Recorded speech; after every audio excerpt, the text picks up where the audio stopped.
Hey everyone, today I'm gonna show you how to use Facebook on cover screen of Samsung Galaxy Z Flip 7.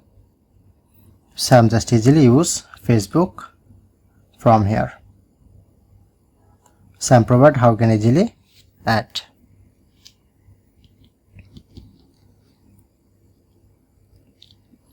So at first open your settings, scroll down, click on to advanced feature. Click on, make sure to turn on this option. I'm already turned on, press on.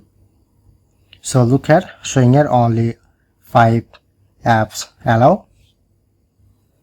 If you want to add any apps, click on this option and you need to first install launcher apps.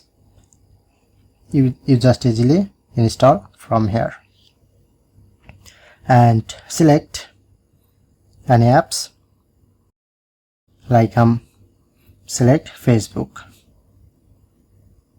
Just select Facebook. Okay, now successfully add. Go back and I'm just use easily.